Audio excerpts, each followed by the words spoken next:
Akkaataa iimeela dagatan itti argatuu dandeessan yookaan iimeela isin jalaa bade akkasumallee yoo isin jalaa remove ta'ellee jechuudha. Isteepii baay'ee salphaateen aappii tokkollee osoo hin fayyadamin akkamitti akka bilbila keessanirratti itti deebiftanii itti fayyadamuu dandeessan bal'inaan kan waliin ilaallu ta'a. Baga irra deebiin gara chaanaala Oromaan dhuftan warroonni haaraa dhuftan yoo jiraatan subscribe godhuun maatii keenyatti dabalamaa. Gama peejii Facebookaatiin Oxygen Media Networkidha follow like gochuu hin dagatina amma kallattii man karaa barumsaa isin dabarsa. نفعنا بوا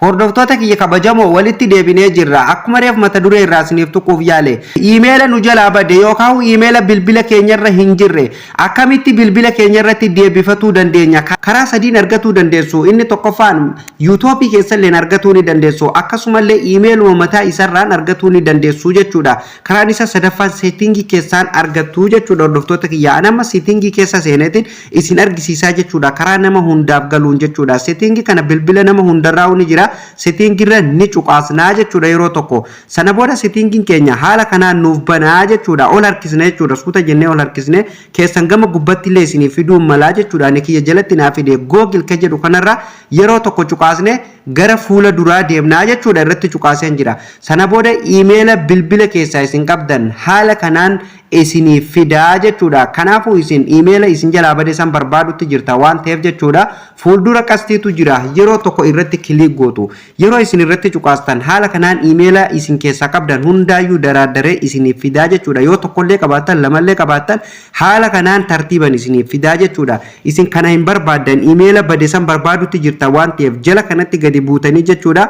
add another account ka jedhu kanarratti yeroo tokkoof kilik gootanii gar fuulduraa deemtu jechuudha haala kanaan yeroo inni isiniif baname gubbaa kanatti illee maal nuun jedha with your Google account ka jedhu qabatee nuuf dhufa jechuudha jala kanatti illee gadi buune email or phone ka jedhu kana qabatee isiniif dhufa jechuudha asirratti gaa emaila yookaan lakkoofsa keessan akka itti guutan isin gaafata jechuudha isin amma emailli kun isin jalaa badee jira emaila badee barbaadaa jirta waan ta'eef maal fayyadamtu jechuudha asirratti forget email ka jedhu kana fayyadamtu jechuudha emailli kun na jalaa badee waan jedhu kanaafuu isa kanarra ni cuqaasu forget email irra nan cuqaasaa jechuudha yeroo irra cuqaasni haala kanaan gubbaa kanaan barbaadaa jechuudha akkuma argitan amma mata duree kana qabatee nuuf dhufa jechuudha find your email jedhe haala kanaan jechuudha asirratti illee enter your phone number or recover email ka jedhu kana qabatee isiniif dhufa jechuudha kanaafuu jechuudha phone numberii keessan yookaan recover email akka itti guunnu nu gaafata jechuudha jala kanattis yoo gadi buutan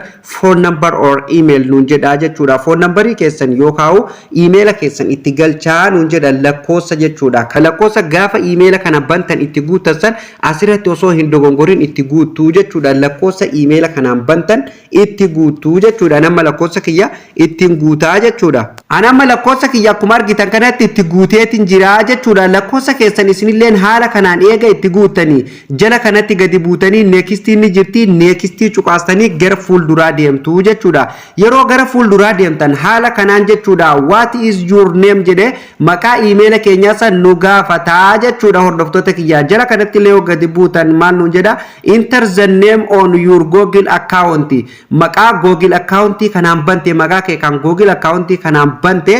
jedhee nu gaafataa jechuudha kanaafuu jala kanatti gadi buunee maqaa emaila keenyaa san otoo hin dogongorin itti guunaa jechuudha kun akkuma argitan nama kiyya itti guuteen jira first name irratti maqaa keessan itti guutu kan emaila kanaan bantan san jechuudha jala kanatti illee last name ka jedhu irratti maqaa abbaa keessanii itti guutuu jechuudha gaafa emaila guyyaa emaila kana dura bantan yoo maqaa abbaa keessanii asitti hin guutin rakkoo hin qabu biruma darbitan akkasumatti jechuudha otoo ittiin guunne ammallee bira darbitu jechuudha yoo gaaf duraa maqaa abbaa itti barreessuu baattan sababnis optionaala waan ta'eef rakkoo hin qabu jechuudha eega kana hundaa haala kanaan sirreeffatanii jala kanatti gadi buutanii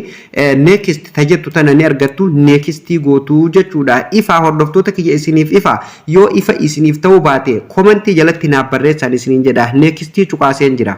sana booda akkuma argitan kanaan this might take a few nuun jedhee mata duree kana qabate isiniif dhufaa jechuudha. Haala kanaan jechuudha hordoftoota keenya yeroo inni as isin fide maal nuun jedha asirratti verify your phone number nuun jedha. Lakkoofsa kanaan akka nu verify goonu nu gaafataa jechuudha. Asirratti illee gadi buutu maal argattu to continue Google needs to verify your phone number. Your carrier might charge for message used for verification nuun jedha jechuudha. Kana jechuun gaa hordoftoota kiyya lakkoofsa kan keetirratti koodii message siif ergina waan jedhamu akkeessatti nutti himaa jira jechuudha. Kanaafu koodii lakkoofsa keenya irratti akka nuuf ergu barbaanna waan ta'eef jechuudha. Maal goona jala kanatti gadi buune jechuudha. Qabxii lamaatu jira jechuudha. Cancel fi continue ti jira jechuudha. Kanaafu verification koodii akka nuuf erguuf jechuudha. Continue ta jedhu tana cuqaasne jechuudha. Gara fuulduraa deemnaa jechuudha. Continue cuqaasa yeroo tokkoo fi yeroo isin continue cuqaastan kallatti maan jechuudha koodii dijitii 6 yookaan sanii olii jechuudha email keessa yookaan lakkoofsa keessan irratti isiniif ergaa jechuudha. Lakkoofsa amma itti guuttasan irratti isiniif ergaa achirraa fudhattanii asitti guutuu jechuudha. Nama kiyas keessa jira waan ta'eef automatically fudhata continue cuqaasaa jechuudha. Sana booda kun akkuma argitan jechuudha enter the code nuun jedha jechuudha. Mata duree kana qabatee isiniif dhufaa jechuudha. Ani amma koodii naaf ergee jira kun akkuma argitan hordoftoota kiyya gubbaa kanarratti jechuudha. Naaf ergee jira jechuudha. Koodii automatically fudhata jechuudha. Akkuma reefu isiniin jedhe lakkoofsi as keessa waan jiruuf jechuudha akkanan itti galchuu hin gaafatu automatically koodii fudhate. Sana booda haaluma isin argitan kanaan jechuudha email lakkoofsa kanaan qabu guutummaan guututu ol naaf baasee jira jechuudha. Yoo 10 illee qabaadhe 2 illee qabaadhe waan lakkoofsa kanaan qabu hundaayyuu haala kanaan ol naaf baasaa jechuudha. Hordoftoota kiyya keessanillee haaluma kanaan isinii fida. Isin as keessa email isin jalaa bade kan barbaaddan ni barbaaddu jechuudha. Yeroo argattan jechuudha. Yoo bilbila bira irratti illee dabarfatu barbaadan jechuudha. Hordoftoota kiyya asirraa maqaa barreessitanii jechuudha bilbila kaan irratti ni dabarfattu jechuudha. Akkasumas bilbiluma kana irratti yoo banatu feetanillee asuma irratti banatu ni dandeessu jechuudha. Akkamitti akka itti bantan immoo waliin ilaalla bal'inaan jechuudha.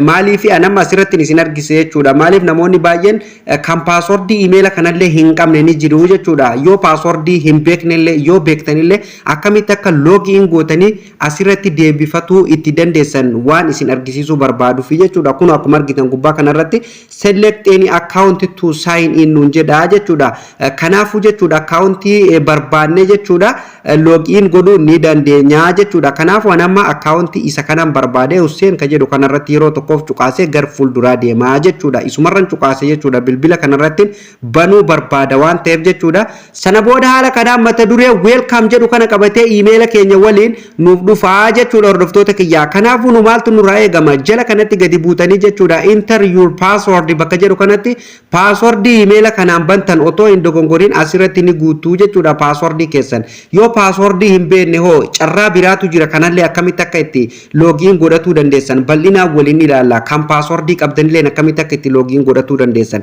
Mee dursa namoonni baay'een waan email passwordii dagatuuf jechuudha warra passwordii hin qabneetiin isin argisiisa. Passwordii yoo dagattan forget password ka jedhu kanarratti yeroo tokkoof ni cuqaastu. Sana booda haala kanaan fuula kana qabatee isiniif dhufa email keessanillee isinitti argisiise haala kanaan isiniif fidaa jechuudha. Yoo duraan lakkoofsa email kanaan banattan qabaattan jechuudha koodii lakkoofsa san irratti isiniif ergama yookaan email dabalata recover email yoo duraan irratti guuttattanii jiraattan jechuudha.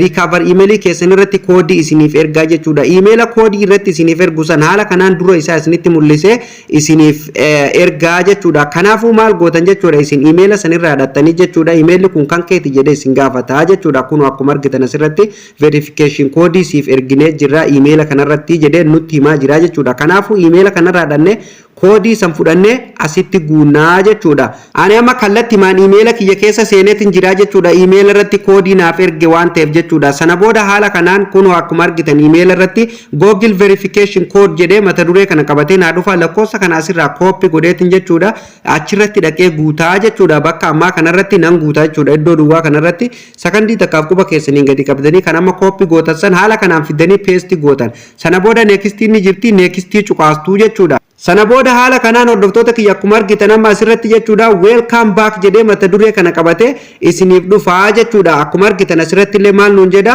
you can update your password new if you forget it nuun jedha jechuudha kanaafu forget password keenya jechuudha haaraa itti jijjiirratu deemna waan ta'eef jechuudha haaromsinee jechuudha